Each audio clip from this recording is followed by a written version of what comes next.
Welcome to Geopolitical Horizon, the podcast from Geopolity.com. Geopolity will soon be publishing its annual report, Strategic Estimate 2025. Our analysts have worked hard following the key events in the past year, pursuing trends and patterns in order to give you their analysis and insight. I've had the privilege of getting a preview of the report, and I have Geopolity founder Adnan Khan here with me today to discuss this report. How are you keeping, Adnan? I'm very well, Yusuf. How you doing?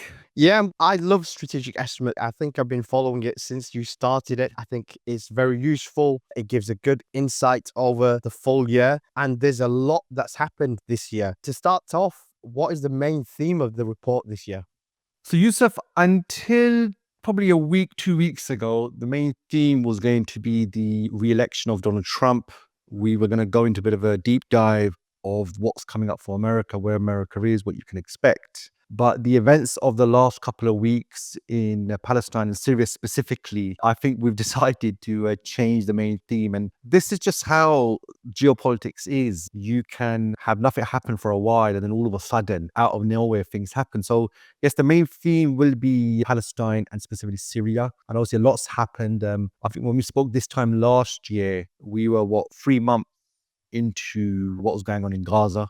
Now it's spread to Lebanon, it's spread to Iraq, it's spread to Syria, it's spread all the way to Iran and Yemen. So this has the impact, it's such an impactful event. It's going to impact all sorts of different issues. So yes, what's going on in Palestine and specifically Syria, that will be the main theme this year. Obviously, the US is now involved in technically two wars, one in Ukraine. Yeah, not directly, but still involved, one in Ukraine and now in the Middle East. What's the latest with these? Is there any link between them? So yes, interesting term you use, they're indirectly involved. That is what the global superpower does now. It can't get involved in every war. So what it does, it backs a side, it arms them, it trains them, it gives them intelligence. This is the role America plays. And you've seen this in both the Middle East and Ukraine now. So specifically Ukraine, Yusuf, we are 2 months away from the 3-year anniversary of the Ukraine war. It was that long ago. Russia invaded, had that really bad start to the war, the free front, and it struggled to conquer the capital. Today, the situation is completely the opposite. Russia's back on top.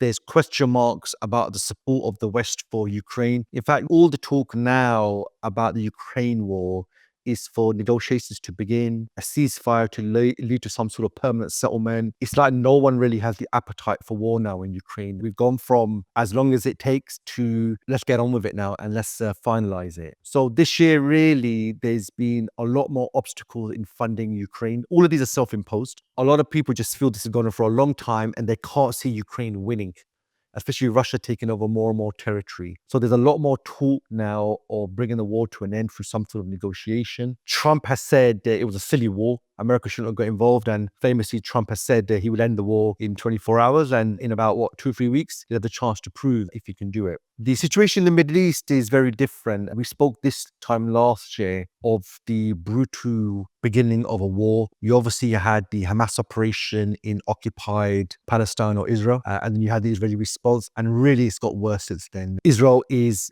now at the international court being accused of committing a genocide. In Gaza, they have effectively succeeded in committing a genocide.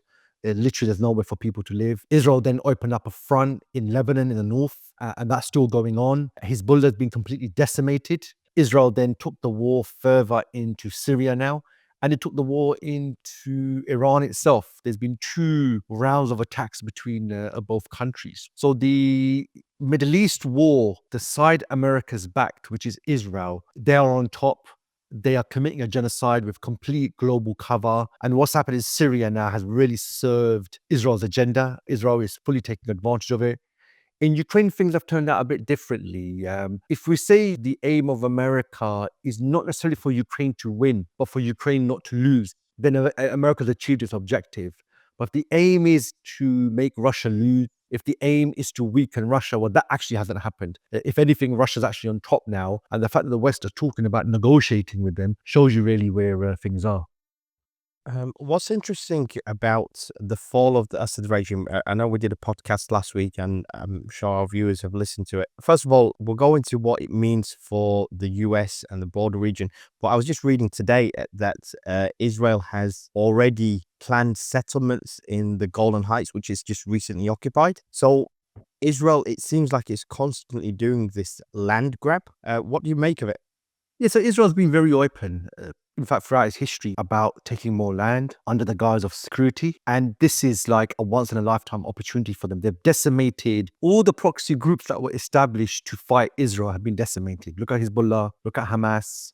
And now the fact that the regime in Syria has fallen, and through Syria went the supply line from Iran, through Iraq, through Syria to Lebanon. So Israel really is achieving a lot of its long-held dreams. And for America, there's a more broad objective here. If America wants to focus on the Far East, because China's the problem, then you need a stable Middle East. And I don't mean stable as in peaceful. You need a setup where nothing can kick off. So effectively, after the last 2 decades of working with Iran, and what I mean here is when America was bleeding to death in Iraq, when it was bleeding to death in Afghanistan, it turned to Iran. And Iran came in, and Iran ended the insurgency, and Iranian proxies dominate the political system there. So effectively, they saved America. Now, America now needs to move on, and these proxy groups could potentially be a problem.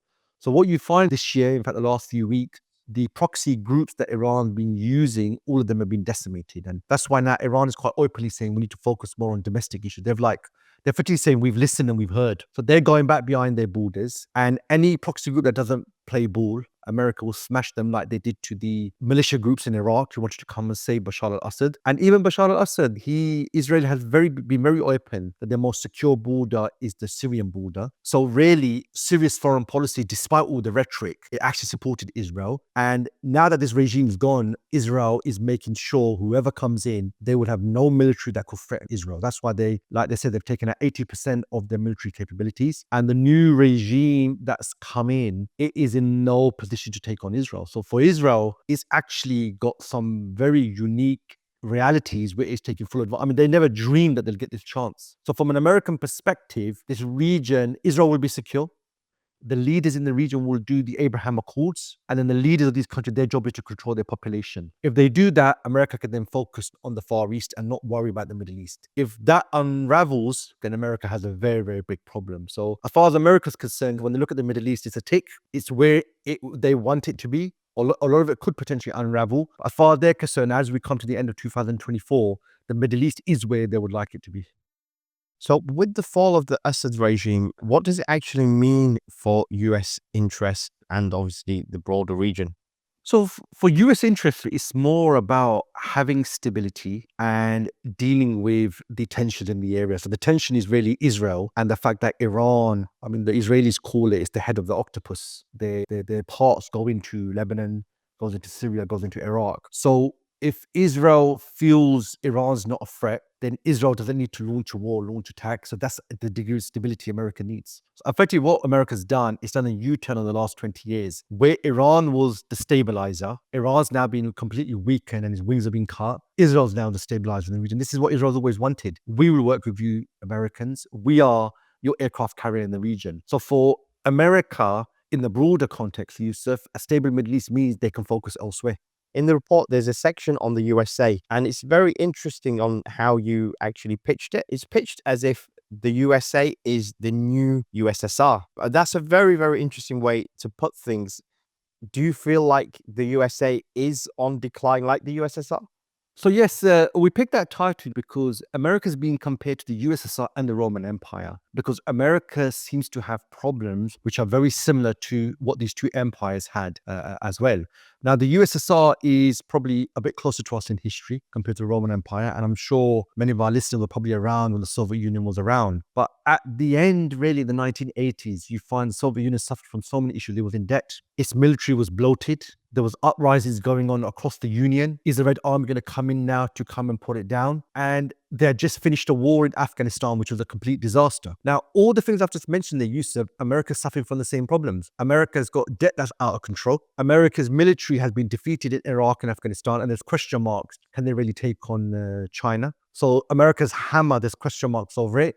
And the people questioning America's military the most are the American people themselves. And it doesn't help when people like Donald Trump say we shouldn't even be involved in these forever wars. On the other side, you find these internal tensions now in America, which is exactly what happened in the Soviet Union. The Soviet Republic, they all started to rise up. So when the Berlin Wall came down in 1989, everybody was expecting the Soviet Union to send in the Red Army. They'd done that previously in Hungary and Czechoslovakia. When the Soviets decided not to do that, what it showed people is that Moscow can no longer defend or is no longer willing to stop an uprising. So what that told everyone is the Soviet Union is a spent force.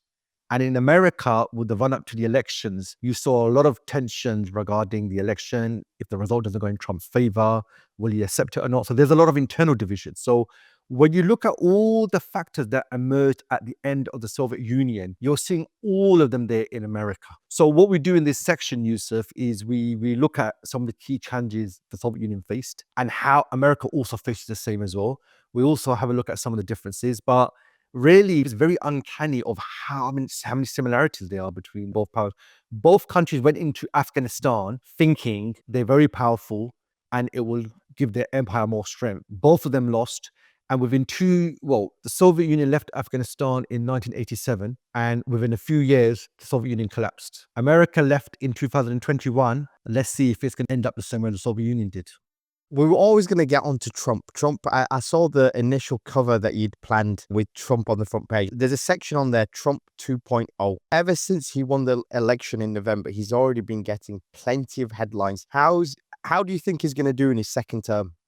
So yes, Yusuf, you saw the cover. Yes, I think we will be changing the cover now because the theme has changed. And that's just how politics and geopolitics is. Things change literally overnight. So this is quite unique. Trump's first term was quite unique. His statements, his policies, and we're seeing the same again. What's interesting this time around, Trump is a lot more experienced. He understands the machinery of American politics. So the tensions are already boiling over. So previously, because Trump didn't really know anybody, he generally picked mainstream established people to be in his cabinet, to be the implementers of his policy program. This time around, what he's doing is he's actually picking people he knows, and some of these are very, very unconventional candidates. So already he's having problems with some of these. So his defense secretary is already running into problems. Tulsi Gabbard, who's supposed to be the national intelligence head, she's already running into trouble. So what you're seeing is already tensions are boiling over. Trump is already putting out there what he plans to do in terms of key policies. He wants to continue to take on China. He wants to end these wars, which is going to lead to some sort of conflict with the deep state. The main thing we talk about in this section, and probably what we need to look at going forward, is the Heritage Foundation. They wrote his transition program, and their plan is to really change the internal dynamics of the American political system. They want to reduce the powers of the federal state, and they want power to be more and more centralized into the White House. So really what you have is you have the White House and every other aspect of the government, they just implement. They have no say in policy. And Trump has his own agenda. He has his view about how much America should be involved in the world. He has his view towards Vladimir Putin. He has his view towards the Middle East. He has his view towards LGBTQ. He has his views towards energy. He wants more fossil fuel use rather than going green. So he's already put his cards on the table, and he wasn't supposed to be here, Yusuf. The Republicans did everything they could to stop him from winning. But what they realized in the end, that he's so popular that if they don't back him, the Republicans are going to have a bigger problem. So the Republican Party doesn't exist now. The Republican Party is the Donald Trump Party. So that's why they believe by working with Trump, we should be able to influence him. And Trump has a lot of foreign policy positions, but more importantly, he wants to change the dynamics internally of the focus of American direction is going. And that would lead to some sort of clash with the deep state. We're seeing it already with his appointment. So that's something definitely we're going to be watching. But in this section, what we do is we have a look at the challenges Trump faced coming to power and what he said he plans to do. And, we're only a couple of weeks away now before he comes in. But definitely, I think the Trump's re-election was going to be the theme of the report this year, purely because of whoever the leader of the superpower is affects the world. So definitely, that's something we're going to be watching going forward this 2025. I'm sure there'll be a lot more podcasts that we do on Trump. Moving on, this section is something that unfortunately is been forgotten, but it's actually a major part of US policy. It's the battle between US and China. Where does this stand currently? Can you give us a quick update? So yes, Donald Trump started the trade war with China when he was in power, 2016 to 19. He began the trade war, which involved lots of tariffs on lots of goods. What Joe Biden did when he came in, he continued with that and expanded. He's now expanded, he's banned advanced semiconductor exports to China. He's banned even the machines that can make semiconductors to China. He's now put loads of tariffs on high-tech products so China can't get hold of them. So what's really happened under the Biden term, he has expanded and deepened the sanctions and the restrictions on Chinese access to technology from America. Even though America doesn't make the deep ultraviolet and extreme ultraviolet machines that make advanced semiconductors, America has banned the Dutch company that makes them from even selling them to China. So for the last 4 years, what we've seen is tariffs and more tariffs. And some of the tariffs are going to be 100%. And they kick in on the 1st of January. So the battle between America and China is deepening. The economic battle is in fifth gear. It's full swing. And really what we're likely to see under Trump is this expanding to other areas as well. So what we're definitely going to be watching in 2025 and the rest of Trump's term is how he tries to deal with China, because there are many areas where China has a lot of capability and it can actually stand up against America as well. So really, America's doubling down. I mean, China for America, China is the new Soviet Union. It's the foe, it's the menace, it's the competitor, it's the country that creates instability in the world because it's challenging America. So for America, it's all hands on deck now when it comes to China.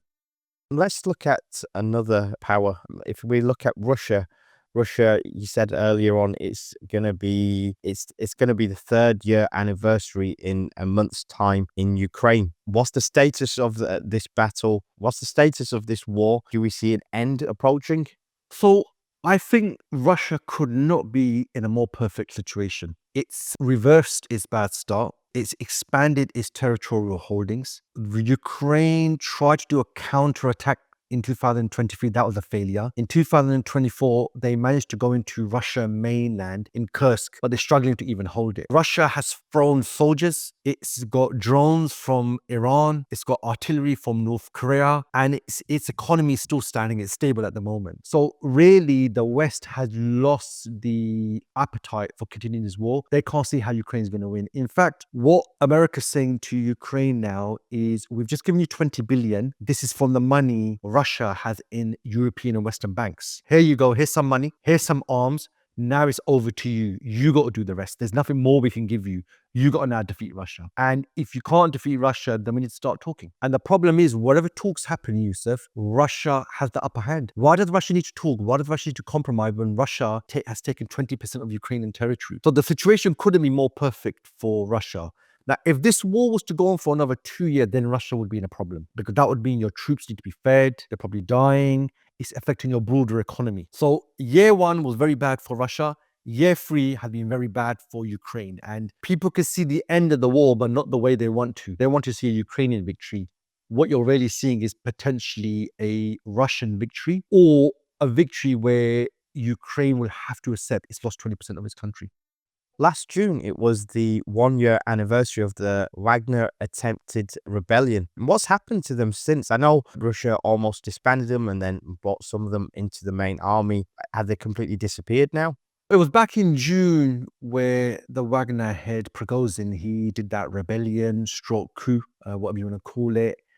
And that was building because the Wagner head was having a lot of tension with the defense secretary and the head of the army. What Wagner did is, in areas of Ukraine they were fighting, they were taking credit. And actually, they did quite well compared to the Russian army. But that's because the Wagner is like a crack force. Their job is to go into a small area and do something. The Russian army has got nearly 800-mile front that it has to defend. So they're not really fighting the same wars, although they're on the same battlefield. So what's happened is quite interesting. For about a month, nothing much happened. Everybody's waiting for Putin to do something. There was an African conference where Prigozhin was invited to, but then what happened was, when his plane was returning from somewhere, it crashed and he passed away. Surprise, surprise. And what's happened since then is Wagner has been amalgamated into the national army. So what you find is they're still present in Syria, they're still present in Africa, but they've been amalgamated into the border army. So their leadership now, their management is all under the normal army, the national army. So Wagner still exists, but its activities, logistics have now been brought into the Russian army, effectively. So in the end, looking back now, Yusuf, it wasn't that big of a challenge to Putin. I think at the time, a lot of people thought this is it. They're coming from within. In the end, it's not really had an impact. It's not impacted the war, neither has it impacted Putin's position. So this rebellion, he's managed to wave it off. He's managed to see it by, and now they're looking much more stronger in the Ukraine war. There's a section on the demographics of Russia and how this could potentially be another problem that Putin and his administration face. Could you give us a little bit of insight into that? Where do things stand currently? Yes, demographics has been a problem for a while. The collapse of the Soviet Union led to massive social issues. And because of the collapse, the collapse in the Soviet Union was worse than the Great Depression. So the 1990s was the worst time. So that led to a collapse in birth rate. It led to a collapse in the length of people's lives. And this has had a big impact on Russia. So Russia's population has been in decline for a little while. And what you're seeing is the minorities and Muslims are making up more and more of the Russian population. So since Putin's come to power, he's been trying to address this. What they've been trying to do is give incentives to have kids. They've been reducing taxes and giving subsidies to people who want to have children. But what's happened is none of these policies have succeeded. So what we do in this section of the report, Yusuf, we have a look at what Russia plans to do. And what Russia has done is realized what we've tried to do to reverse the decline in population is not working. So what that now means is Russia would have to get involved in a more granular level. It's going to have to get involved in families at a more local level to make this work. And that raises all sorts of issues because you're at war. Russia's economy has got challenges. It's been cut off from the global economy. So we have a look at all of that. In many ways, Yusuf, Russia may say our biggest threat is the West, but the threat also is the declining population as well. If the population is declining, there's less people working, less people paying tax, less money going to the government, and revenues are very important at the moment because you're in the middle of a war at the moment. So yes, in this section, we have a good look at where the demographic situation is and really some of the policies Russia potentially is looking at in order to reverse this. I feel like at this point about a decline in population because of reduced birth rate, it's something that's happening across a lot of the world, especially in like the West. Yeah, absolutely. It's funny, the third world is criticized for being overpopulated, whilst the Western world, they are seeing population decline. They are trying to plug that with immigration. So Germany and Japan are at the forefront. The other Western countries aren't far behind. And fertility rates around the world have actually fallen.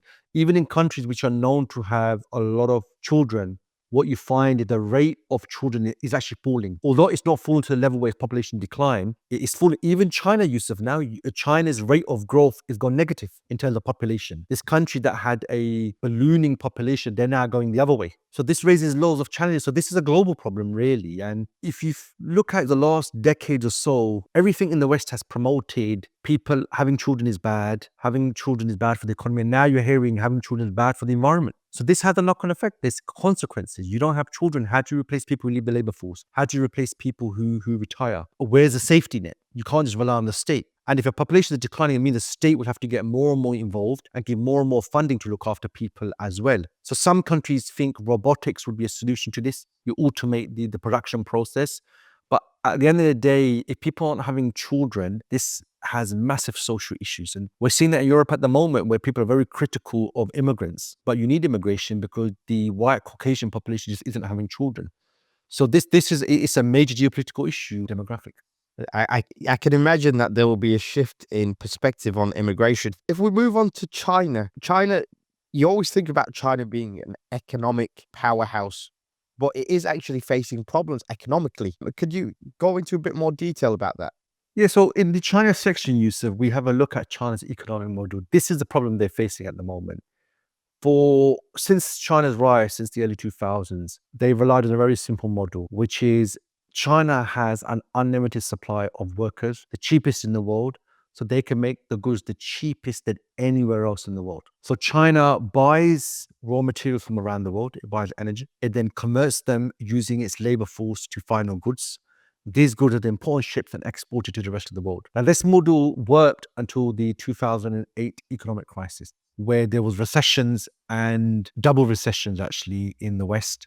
So their consumption went down drastically. And because China relied on goods to this market, it had a big, big impact on China. So what the regime did is they intervened by stimulating the economy, by printing money. And a lot of that money ended up in real estate. And that's why today you have many towns in China that are ghost towns. No one's living there, but the building and construction of hotels was used to keep the economy going. Now, China realized they couldn't do that endlessly. So since then, they've been having a look, let's shift our economy. We need to go to another model. And this is what we have a look at chapter, what the options are. And they've got a few options. You would think, Yusuf, with a population of 1.4 billion, if the domestic population consume what they produce, then that would be a good economic model. It's a domestic consumption model, which is what we see in America.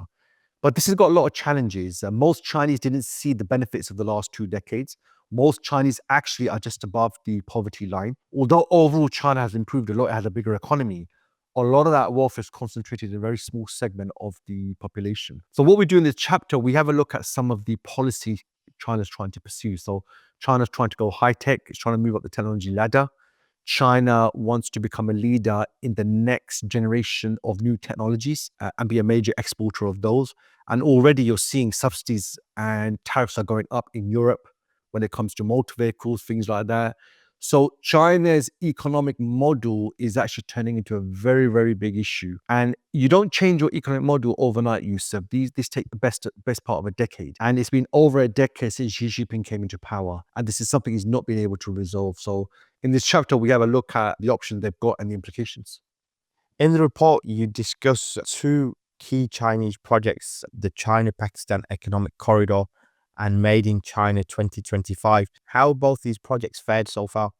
Yes, Yusuf, these are interestingly both projects coming up to their anniversaries this year, and it's really two different tales. The China-Pakistan Economic Corridor was a very important project. It was part of the Belt and Road Initiative, and the whole idea was it would link the west of China with Pakistan, and then through Pakistan, it would give them access to the Arabian Sea. So it would circumvent the sea lines of communication that go through Malaysia, Indonesia, which potentially America can interject. And what's happened over the last decade, Yusuf, is lots of grand promises and very little delivery from Pakistan. So initially, Pakistan agreed to many things. And what China has found is that, firstly, the Balochistan region, which is the coastal, which had the region with the coast, which has access to the sea, there's actually been a small-scale insurgency going on across Chinese workers. And that's because the Balochis aren't happy that they're getting nothing out of this project. China sent their own companies to go and do all the work, which a lot of local workers were very, very unhappy about. The Chinese even accused Pakistan of not providing sufficient security to Chinese workers. So quite a few Chinese workers were kidnapped and actually killed. And actually what you find is the CPEC is nowhere near the scale and the breadth it was supposed to be at what was promised. So that's actually not looking very good, that particular project. I think it's too big to fail. China can't abandon it. However, how much China will get out of CPEC is debatable. I think they're going to have to scale it down, but it's just not doable. And a lot of the problems from Pakistan's side as well. Pakistan are agreeing to things, then they're having to reverse that. And China's just finding that. I find something very interesting, Yusuf. When China agreed to CPEC, it didn't carry out an assessment of Pakistan, didn't look at Pakistan. It didn't send its officials to go and assess, is it even feasible? What's happened is China agreed to this project, and then it went and sent people to go and look at the feasibility, and then it would be embarrassing if they did a U-turn. So the CPEC is absolutely, after a decade, not looking good at all. In 2025, on the other hand, it's the anniversary or supposed to be the end of the project, Made in China 2025. So in 2015, China realized that it's manufacturing largely low-end products, textiles, electronics. And what China realizes, it needs to go up the technological ladder if it wants to compete with these other countries. So what China did in this project, it identified a host of next generation technologies. And what it said is the manufacturing of these, by 2020, we should be doing around 25% of them domestically. And by 2025, we should be 75% of the production of these should be from Chinese companies, and we should be self-sufficient. And China, Yusuf, has already met these goals even before the deadline is due. So you find when it comes to electric batteries, when it comes to automobiles, when it comes to green technologies, China, with a few years in advance, has managed to achieve those objectives. In 90% of the targets it had, it's already achieved them or even exceeded them. There's a couple of areas where they're behind, but it's not a problem because they just haven't achieved the target, but they're not actually that far behind. And what you find, Yusuf, on the technology side, China is doing very, very well. China is actually a leader and it's leading on the next generation of technologies. Now, some of these haven't become mainstream technologies yet, and some of these are in the research stage only. But nevertheless, China, when it comes to Made in China 2025, they've hit sixes. When it comes to CPEC, they've been stumped. The two regions China is currently getting a lot of attention is in Africa and the Middle East. Is China now a new power that's competing with the likes of America and Russia in these areas? That's what China would like everybody to believe. China feels that it should be respected as a power and other countries should recognize it as such. So in Africa, China has been very, very active for a number of years. But what you find, Yusuf, when we do this in the report, we have a look at what China's specifically doing on the ground. And what you find, Yusuf, there's a lot of construction, there's a lot of infrastructure, there's a lot of economics, but we really don't see any politics. We don't see China get involved in regional issues, tension between countries at all. It seems still that China views Africa as a place it can import resources, materials, commodities, energy that it needs for its industrial machine. So although China has very good relationships in Africa, beyond economics, there isn't really much going on. And that's why in Africa, China and America don't clash much because America does the politics and the security and China just does the economics. So that's Africa. When you look at the Middle East, what you find, there's a lot of noise from the Middle East. China's a new power. China's got this strategic deal with Iran. China is now Saudi Arabia's largest importer of oil. China's now a new power. But what you find, Yusuf, again, on Palestine, Israel, what's the Chinese position? It's no different to the Americans. On Iran, Saudi tensions, what's the Chinese position? Nothing really. So you find, again, Yusuf, what the Middle East should look like. China now trying to work with the regional leaders to bring that policy into reality. There isn't one. They don't really have a policy. What they seem to do is we want the oil and we want to be perceived to be involved, but we're physically not. So we go through quite a bit of detail looking at Chinese action in both Africa and the Middle East. And then we conclude that really beyond economics, there isn't really much coming on. China is not challenging America in these regions. China is not countering America's strategies. China does economics and America does politics.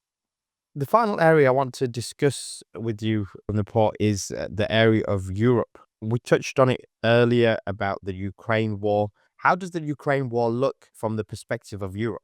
So Europe has completely gone the other way now. In 2022, when Russia invaded, the continent's at war, Russia's expanding. However long it takes, we have to back the Ukrainians. We take the Ukrainians in as refugees. Now it's gone completely the other way. People have had enough. It's gone on for too long. We're spending too much money on it. And more importantly, you said people just can't see how Ukraine is going to win. They can't see how Ukraine is going to defeat Russia. So they're saying that if this goes on for another 20 years, the outcome is going to be the same. So rather than the West having to pour money into Ukraine, what everyone's saying is we've got other priorities. Ukraine should just negotiate and come to some sort of agreement. In fact, across Europe, Yusuf, Germany, Austria, the UK, France, really everyone's turned against the war now. They want the war to come to an end. The war's had an impact on the European economies. So really today, the Europeans are in a completely opposite position to where they were 2.5, 3 years ago. One of the things that Europe wanted to do very early on in the war was they wanted to wean itself from the dependency of energy from Russia. Has it actually managed to do that 3 years on? So the Europeans were importing, I think, Yusuf, around 160, 170,000 cubic meters of gas. That went down to under 20 billion cubic meters. So that's a drastic drop that happened. But what we're finding, Yusuf, in the last year is Europe's imports of Russian energy has started to increase. It's nowhere near the level it was prior to the war. And the reason why this is the energy Russia supplied, the volume, the pipes, the logistics, no one else can do that. These pipelines go back to the Soviet Union. They've been around for a long time. And these are coming from the Siberian fields. And so the volumes they're coming at, nobody else can actually replace that. So what Europe's had to do is had to go to multiple places now to get the same volume of oil and gas. So you find that they're having to go to Algeria, they're having to go to the Caucasus. The main source of energy at the moment is they're getting American liquefied natural gas, which has a much higher price. And that's not sustainable going forward. They're going to have to really think of another way. But again, Yusuf, I would say there was never a short-term solution to this because Russia's there on the European continent, because the infrastructure's there. None of that can be replaced overnight. It's going to take time. So there's going to be pain in the meantime. So that's why you find in Germany, it's caused a lot of tension and issues in the country. Things are very expensive. It's having an effect on the economy, has an effect on the currency. You're seeing so some Eastern European countries are still importing from Russia, although it's in very small volume. So yes, you could argue Europe has stopped or reduced drastically the energy is getting from Russia. However, it's causing a whole host of other issues. So yes, it's weaned itself off it, but the alternative, there's serious question marks over how sustainable it is. Obviously, one of those countries is Germany, the European giant. It does seem like Germany is now on the ropes. What do you make of that? Yes, so Germany is going through quite a difficult period. So its government has collapsed, the minority government. This week, by the time this podcast goes out, the vote of no confidence would have happened over all of Scholz. It is looking extremely unlikely he's going to win that. So that means that the Germans will have to go to a national election, and their national elections were due this year in June anyway, just having to do it earlier. What's happening, Yusuf, is Germany, the strategic country, the guarantor of Europe, it's got loads of problems from some policy decisions it's made. So for a long time, Yusuf, Germany, its policies were based on two pillars. Security is from America and energy is from Russia. And what's happened is when Russia invaded Ukraine, they had to make a decision. Whose side are you on? Are you America or you Russia? You can't be in bed with both of them now. So they chose we're going to go with America. So that means is it was an action of economic suicide what they did. So they were so dependent upon Russian energy, they had no alternative in place. They cut that relationship and now they're having to deal with the repercussions of it. So what's happened is the economic situation is so bad in terms of the currency and inflation. The first thing that's happened is the government's falling apart. The next thing that's happened, Yusuf, is China now is producing electric batteries and is producing electric vehicles. German brands like Volkswagen, Mercedes, BMW have dominated the automobile market. And China now has developed the next generation of vehicles, the fully battery powered vehicles. The Germans just can't compete with it. China has a 1.4 billion internal market. Germany wants access to that market, which China's restricting. So now there's a lot more talk now of restricting the European market, restricting Chinese access. So Germany has a big problem. I think about 10% of the economy is on cars. And China has now become a dominant car producer in the world, which the Germans just physically can't compete with. China is making cheaper vehicles and is making electric vehicles with long-lasting batteries. So the key industry, the automobile industry in Germany, that's being affected by this. And thirdly, Yusuf, the biggest problem Germany's got is demographics. Its population is in decline. So population is in decline, its politics is broken, the green focus of the economy has completely been smashed, and now China's actually emerging as well. So Germany is on the ropes, absolutely. It's got big, big significant issues to deal with. And these have been building for a while, really. In the global economy section of the report, there is two topics that I found very interesting.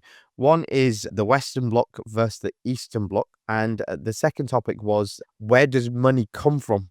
Could you just give us a little bit of a taster of that just for the audience to hear?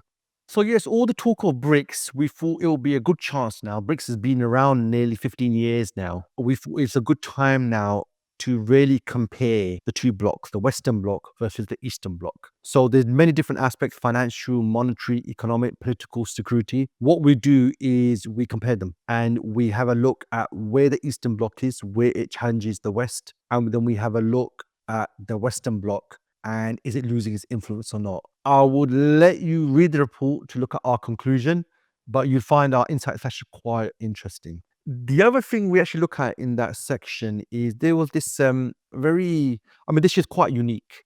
America's national debt is 34 trillion. America's yearly interest repayment on that debt has exceeded 1 trillion now. Every year, America's having to pay 1 trillion. And that now means is money that should be going to education, healthcare, or infrastructure in America is now going to have to go towards paying the national debt. And what you saw at the beginning of the year, there was a new documentary called Finding the Money. It was made by an economist called Stephanie Kelton, where she looks at modern money theory. And in the documentary, which was doing the rounds at the time on social media, there's a very interesting or funny interview with Gerard Bernstein, who was President Joe Biden's economic advisor. And what happened is he struggled to explain why the US was in debt when it prints its own money. So when Stephanie Kelton asked him if we can print our own money, it obviously begs the question, why exactly are we borrowing in a currency that we print ourselves? And what you find is Bernstein, he went into a long rant where he said he couldn't explain why the US government was in debt when it prints its own money and why it has to borrow its own money when it actually prints its own money. So what we do in this section, we actually have a look at why is America in debt and why is it in debt when it prints its own money? And the findings are actually quite interesting. We go into history, how the central bank came about, the Federal Reserve, how money is printed, and why does America do what it does? And I will let you read the report to actually look at our conclusions, but I would say it's very interesting what we found actually, why America's in debt and why nobody can explain this, because it's actually a very convoluted system America has when it comes to the government debt and when it comes to money. So definitely, I'll leave it to the report because you'll find the findings we have very interesting. Every year there is a deep dive section in the report. What's this year's deep dive section? So this year, Yusuf, we're looking at technology. You can't get away from it. That's what everybody's been talking about. So what we do is we have a look at the nature of technology, where it fits into geopolitics, what's the role it's played historically, why it's so important today. Then we do a review of the two technology giants of our time, which is America and China. And we find it very interesting that whilst America has been the tech leader since World War II, what you find is losing, and it's starting to lose that number one position. China has come very, very far in a very short period. And in the next generation of technologies, America will no longer have a monopoly. America may be the leader in the technologies we have today, the internet, hypersonic missiles, or semiconductors. But what you find, the next generation of technologies like quantum computing, like the next generation of missile space launch, in biochemistry, in AI, what you find in all the research in these areas, China actually leads. So what we do, Yusuf, is we have a look at the relative technology. We compare these two countries, and then we actually we categorize I think there's 60 technologies, which are the technologies of the future. We categorize them into about 9 or 10 categories, and we look at the research done, who leads it. And the surprising thing is China actually leads in most of these areas. And in some of these areas, China's lead is so far in terms of research, it will probably have a monopoly on these technologies when they come about. Now, we have to keep in mind, researching in technology and turning it into a product and taking it from the lab and from the university dormitories to the private sector, to the market, can be quite a big leap. But the only way to measure the competition in future technology, because the technology doesn't exist yet, is who's leading the research, who's producing papers on it.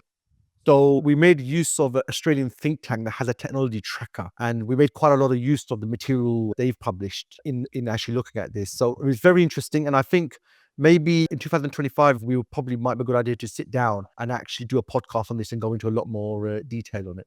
Yeah, I've got a lot more questions about 2025 for you, Adnan. But yeah, I think it will be a good idea to sit down again and do another podcast on that. Thank you for your time again, Adnan. For the audience, you can download the full report, which will be published on the 27th of December from our website. Please also keep an eye out for our 2025 forecast that will be coming out on the 1st of January. So a lot to look forward to. I'm Yusuf. Thank you for listening.